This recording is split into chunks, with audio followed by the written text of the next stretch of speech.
जय हिंद दोस्तों, मैं हूं आपका साथी परवेज अहमद। आप देख रहे हैं द पॉलीग्राफ।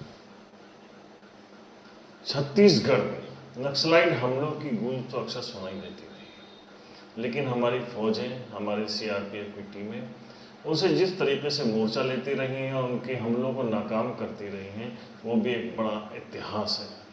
18 वर्ष पहले की एक घटना है। नक्सलाइट ने सीआरपीएफ की टीम पर हमला किया था और ज़बरदस्त हमला था, लेकिन सीआरपीएफ के बहादुर टीम ने, उनके जो अधिकारी थे, जो जवान थे, ना मुंह तोड़ जो है वो जवाब दिया था और नाकाम कर दिया था नक्सलाइट के हमले को। उसमें उस वक्त के जो एसपी थे और डिप्टी एसपी थे, उनको गोलियां लगी थी, लेकिन उसके बावजूद उन्होंने मोर्चा लिया, उस हमले को विफल कर दिया।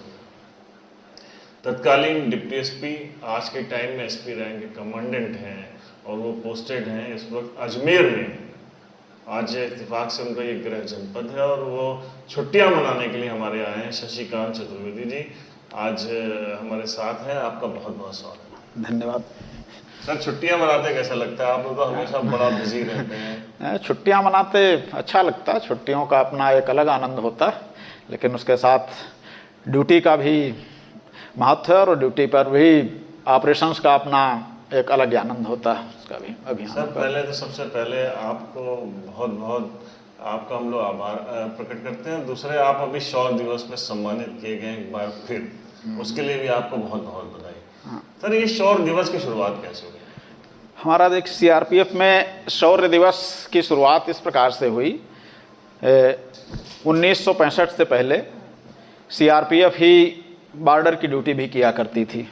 तो 9 अप्रैल 1965 की बात है, गुजरात के कच्छ एरिया में, कच्छ के रण में हमारी पोस्ट हुआ करती थी, सरदार पोस्ट के नाम से। वहाँ पर हमारी 2 कंपनियों की पोस्ट थी। तो 9 अप्रैल को सुबह के 3:30 बजे पाकिस्तान आर्मी की एक ब्रिगेड, जिसकी संख्या लगभग 3,500 की होती है और तोपखाने से भी लैस होते हैं, तो उन्होंने पाकिस्तान की तरफ से हमारी पोस्ट पर हमला किया और हमारी फोर्स कम संख्या में होते हुए भी 2 कंपनी की नफरी स्ट्रेंथ, जो कि लगभग 250 के आसपास होती है, इन लोगों ने बड़ी ही बहादुरी से उसका मुकाबला किया और ना केवल मुकाबला ही किया, बल्कि उनके 34 सैनिकों को अपनी जान से हाथ धोना पड़ा और 4 लोगों को इन्होंने जिंदा गिरफ्तार किया। इस मुठभेड़ में हमारे भी केंद्रीय रिजर्व पुलिस बल के भी 6 जांबाज शहीद हुए, लेकिन उनको पाकिस्तान आर्मी की ब्रिगेड होते हुए भी इन्होंने ना केवल उनको रोके रखा, बल्कि वापस भागने पर मजबूर कर दिया। और ये दुनिया के पुलिस इतिहास में अकेली ऐसी मिसाल है कि एक पुलिस की छोटी सी टुकड़ी ने पाकिस्तान आर्मी से, जो कि इनसे संख्या में बहुत ज़्यादा थी और अस्त्र शस्त्रों से भी बहुत ज़्यादा सुसज्जित थी, ना उसको बुरी तरह नुकसान पहुंचाया, बल्कि उल्टे पांव वापस भागने पर विवश कर दिया। ये एक मतलब बहुत बड़ी घटना है, जो कि दुनिया के इतिहास में अपने किस्म की अकेले घटना। इसलिए इसको प्रतिवर्ष हमारे केंद्रीय रिजर्व पुलिस बल में उन बहादुर जवानों को सम्मान देने के लिए या श्रद्धासुमन अर्पित करने के लिए जो उसमें शहीद हुए, वो प्रतिवर्ष शौर्य दिवस के रूप में 9 अप्रैल को हमारे यहाँ मनाया जाता है केंद्रीय रिजर्व पुलिस बल में। और इस दौरान बल के जो जितने भी वीरता पदक से अलंकृत अधिकारी या और कार्मिक होते हैं, उनको जो उनका निकटतम सीआरपीएफ केंद्र होता है, वहाँ पर बुला करके सम्मानित किया जाता है। आपको ये राष्ट्रपति से गारंटी अवार्ड कब मिला था? ये हमारी 6 सितंबर 2004 की घटना थी। छत्तीसगढ़ के बस्तर अंचल के कांकेर जिले की घटना थी। पखानजोर थाना वहाँ पर पड़ता है। पखानजोर थाने के अंतर्गत हम जंगल में ऑपरेशन के लिए गए हुए थे नक्सलाइटों के गढ़ में, और सूचना थी वहाँ पर नक्सलाइटों का कैंप चल रहा है। तो हम अपने बेस कैंप से उनके कैंप की तरफ बढ़ रहे थे। रास्ते में नक्सलाइटों के द्वारा हमारे ऊपर एम्बुश किया गया, माइन ब्लास्ट किए गए, बारूदी सुरंगों का विस्फोट किया गया, ज़बरदस्त फायरिंग की गई, जिसमें मैं स्वयं और तत्कालीन Kanker SP Shri PS Thakur, Pratap Singh Thakur. Sir आप लोग उनके बेस कैंप पे जा रहे थे तो क्या इसकी खबर लग गई थी? हाँ, वो जंगल में उन्हीं का इलाका होता है और उनके सोर्सेज होते हैं हर जगह, और वो चूँकि हम पुलिस वाले होते हैं, हमारी पहचान होती और लोकल होते हैं, वो वहीं के होते हैं, तो उनकी कोई पहचान नहीं होती, तो अपना वो गुप्त रूप से हम लोगों के ऊपर पूरा वो निगाह रखते हैं और उनको हमारे वहाँ जंगल में हमारे हर एक मूवमेंट की पल पल की खबर होती है। तो किस तरीके से उन्होंने हमला किया आप लोगों को? वो जब हम बढ़ रहे थे उनके कैंप की तरफ, तो रास्ते में एक जगह पर वो नाला पड़ता, कटगांव नाला के नाम से जाना जाता वहाँ पर जंगल में। तो कटगांव नाले के पास उन्होंने एम्बुश लगा रखा था और जो हमारी पुलिस टुकड़ी आगे बढ़ रही थी तो कुछ हमारे जवान कटगांव नाले जो नाला था उसके अंदर उतर गए थे। फिर उन्होंने फायरिंग शुरू की और फायरिंग के बदले में फिर हमारी तरफ से भी फायरिंग शुरू हुई। उन्होंने पहले से वहाँ पर माइंस भी लगा रखी थी और इसी बीच फायरिंग एक्सचेंज के दौरान उन्होंने माइंस में ब्लास्ट कर दिया, जिसमें लोकल एसपी प्रताप सिंह ठाकुर और हमारा एक हवलदार और उनका एक छत्तीसगढ़ पुलिस का एक हवलदार और एक कांस्टेबल हमारा, ये माइनर इंजर्ड हुए थे। मुझे बाएं हाथ में गोली लगी हुई थी। कहाँ लगी? ये बाएं हाथ में ये एंट्री वुंड है, यहाँ से गोली अंदर गई थी और ये हाथ फाड़ करके बाहर निकली थी, तो उसमें हम घायल हुए थे।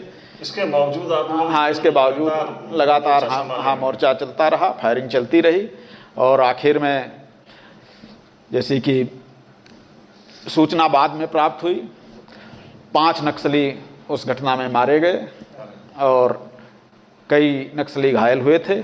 और फिर हमारी बाकी जवान और अधिकारी वहाँ से सकुशल निकल करके आने में कामयाब हुए। आप कितने लंबे वक्त तक वहाँ पे छत्तीसगढ़ में रहे? छत्तीसगढ़ में हम 2003 से और 2006 तक, यानी 3 साल हमने छत्तीसगढ़ में। और नक्सलिज्म जब वहाँ पर पीक में थी, अभी भी पीक में है वहाँ पर, लेकिन पहली जो केंद्रीय रिजर्व पुलिस बल की टुकड़ियाँ वहाँ पर इंडक्ट हुई थी, उसमें हम लोग उसमें से थे।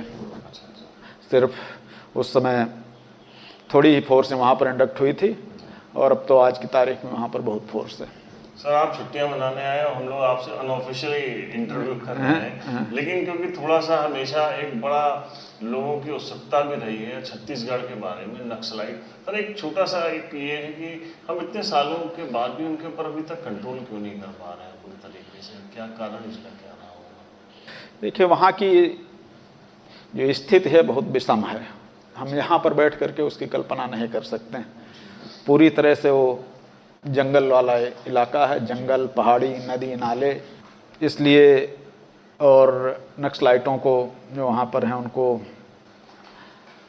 चाहे किसी भी तरह से, चाहे डर से या भय से या लोकल पब्लिक का भी सपोर्ट मिलता है, तो वो फिर भी अभी प्रभाव काफ़ी हद तक उनका सीमित हो चुका है। बहुत वो वेपन्स भी बड़े अच्छे हो गए आप लोगों के पास, और सर्च लाइट्स वगैरह, पहले तो उस वक्त तो बड़ा मुश्किल होता होगा जंगलों में सर्च करना भी उन लोगों को सर। हाँ, जंगल में सर्च करना मुश्किल होता है, और स्पेशली जब ज़्यादा पिछड़ा हुआ इलाका हो तो, या क्यों कोई पहचान नहीं होती उनकी, कोई पहचान नहीं होती, वो स्थानीय लोगों के जैसे लगते हैं, तो उनको ढूंढना और पहचानना आसान नहीं होता। सर कितनी बार मुठभेड़ हुई आप लोगों की टुकड़ी की नक्सलाइट से? 3 साल में तो बहुत मुठभेड़ें हुई, वो तो याद रखना इतना कठिन, लेकिन